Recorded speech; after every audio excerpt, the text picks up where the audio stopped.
ਧਰਤੀ ਦੀ ਪੁਕਾਰ ਸੁਣ ਕੇ ਸੁਣੀ ਪੁਕਾਰ ਦਤਾਰ ਪ੍ਰਭ ਗੁਰ ਨਾਨਕ ਜਗ ਮਾਹੇ ਪਠਾਇਆ।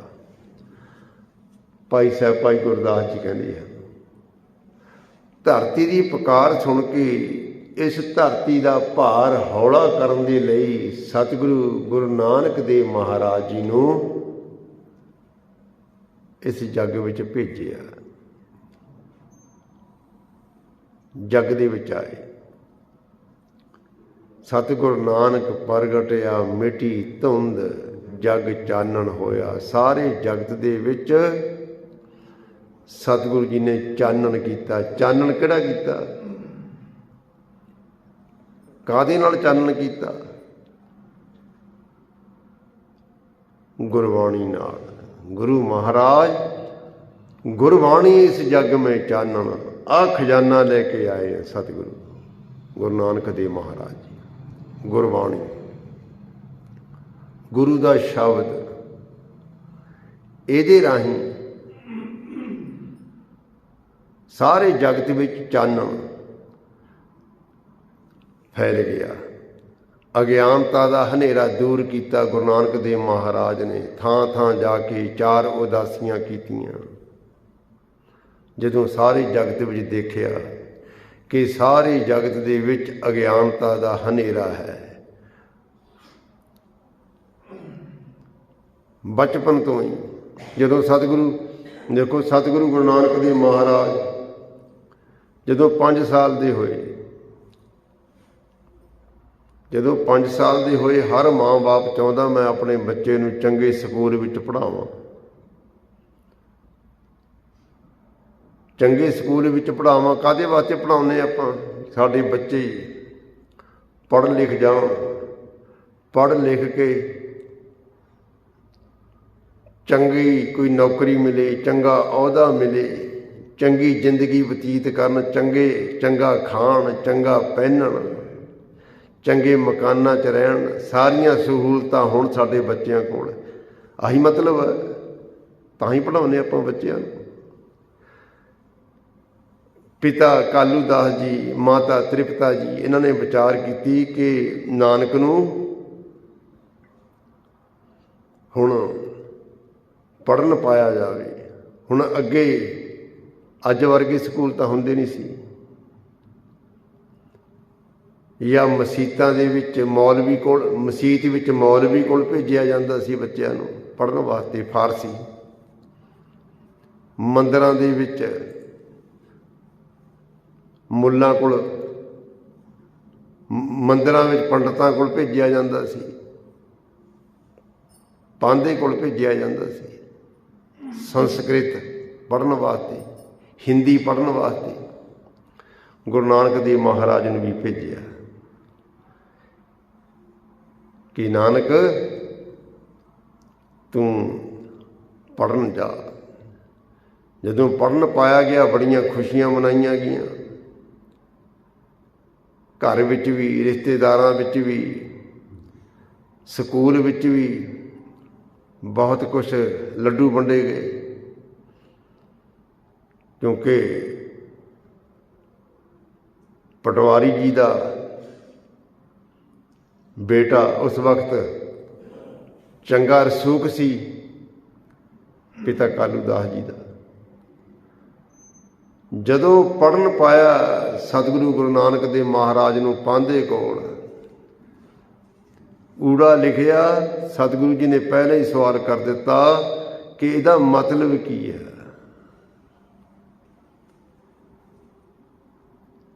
ਮਤਲਬ ਪੁੱਛ ਲਿਆ ਕਿ ਜਿਹੜਾ ਪਹਿਲਾ ਅੱਖਰ ਭੇਜਿਆ, ਲਿਖਿਆ, ਇਹਦਾ ਮਤਲਬ ਕੀ ਹੈ। ਪਾਂਧਾ ਕਹਿਣ ਲੱਗਾ, ਇੱਕ ਅੱਖਰ ਦਾ ਕੋਈ ਮਤਲਬ ਨਹੀਂ ਹੁੰਦਾ। ਇੱਕ ਅੱਖਰ ਦਾ ਕੀ ਮਤਲਬ? ਇੱਕ ਤਾਂ ਊੜਾ। ਗੁਰੂ ਨਾਨਕ ਦੇਵ ਮਹਾਰਾਜ ਕਹਿੰਦੇ ਮੈਂ ਉਹ ਅੱਖਰ ਪੜ੍ਹਨਾ ਹੀ ਨਹੀਂ ਹੈ ਜਿਹਦਾ ਕੋਈ ਮਤਲਬ ਹੀ ਨਹੀਂ ਹੈ। ਪਾਂਧਾ ਵੀ ਹੈਰਾਨ ਹੋ ਗਿਆ, ਕਮਾਲ ਆ, ਇੱਕ ਐਸਾ ਬੱਚਾ ਪੜ੍ਹਨ ਆਇਆ ਮੇਰੇ ਕੋਲ। ਕਹਿੰਦੇ ਐਸੇ ਅੱਖਰ ਦਾ ਫਿਰ ਪੜ੍ਹਨ ਦਾ ਮਤਲਬ ਕੀ ਹੈ ਜਿਹਦਾ ਮਤਲਬ ਹੀ ਨਹੀਂ ਕੋਈ। मैं नहीं ऐसा अखर पढ़ना। यही सवाल फिर जदों पिता जी ने मसीत विच भेजिया मौलवी कोल, उन्हें अल्फ लिख दिता। उत्थे भी यही सवाल कि अल्फ का मतलब की है। उन्हें भी यही कहना एक अखर का कोई मतलब नहीं हुंदा। तो सतगुरु गुरु नानक देव महाराज कहते ऐसा अखर मैं नहीं पढ़ना है जिसका कोई मतलब ही नहीं है।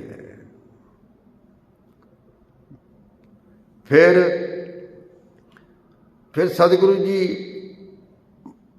मौलवी नूं भी ये सवाल कर दिता अते पांदे नूं भी ये सवाल किया कि जिहड़ी तू मैनूं विद्या पढ़ा रहा कि इस दे नाल मैनूं अगे मैनूं लेखा तो नहीं देना पएगा? ये विद्या जम्मण मरण के गेट चों मैनूं कढ़ देगी? ये विद्या पढ़ के मैं रब नाल मिलाप कर लवांगा? मौलवी भी हैरान, पांदा भी हैरान। पहली बारी पढ़ना आया। ऐसा सवाल तो किसी भी बच्चे ने नहीं किया। ऐसा सवाल तो किसी ने भी नहीं किया।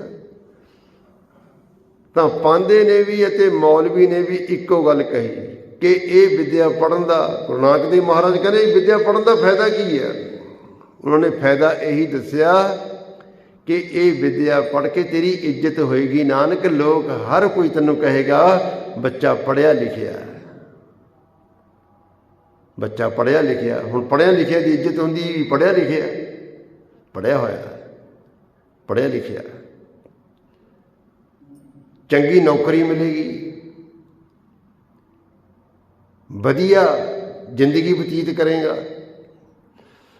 तो गुरु नानक देव महाराज ने जदों कहा ना, मौलवी ने भी पांदे ने भी जगत विच पढ़िया लिखिया कुहाएगा, तो गुरु नानक देव महाराज ने एक श्लोक उचारिया। कहंदे पांदा जी, मौलवी जी जानवर भी पढ़ जाने। कहंदे जिहड़े हरण ना, हरण इन्हां नूं पढ़ाया जाता। जिहड़ा शिकारी है ना, हरण नूं फड़ लैंदा, उहनूं पढ़ाउंदा, भाव सिखाउंदा उसनूं। हरण नूं सिखाया जाता। वो जिहड़ा हरण है ना, वो फिर अपने मालिक की हर गल मनण लग जाता। शिकारी की, शिकारी एक हरण नूं फड़दा, उसनूं फिर सिखाउंदा। वो हरण अपने मालिक की, शिकारी की हर गल मनण लग जाता। शिकारी के मगर मगर फिरन लग जाता। फिर वो शिकारी उस हरण नूं ना होर हरणां विच छड्ड दिंदा, होर हरणां विच छड्ड दिंदा। फिर वो सिੱਖਿਆ होया हरण होर हरणां नूं भी नाल ला लिआउंदा, होर हरणां नूं भी नाल ला के शिकारी दे काबू करा दिंदा। अपने जात भरावां नूं हरण शिकारी दे काबू करा दिंदा। इसे तरीके नाल बाज आ, शिकारी एक बाज नूं पकड़दा, उसनूं सिखाउंदा। वो बाज आ जिहड़ा शिकारी की हर गल मनण लग जाता, हर गल मनण लग जाता। जदों हर गल मनण लग जाता तां वो फिर बाज नूं होर बाजां विच छड्ड दिंदा।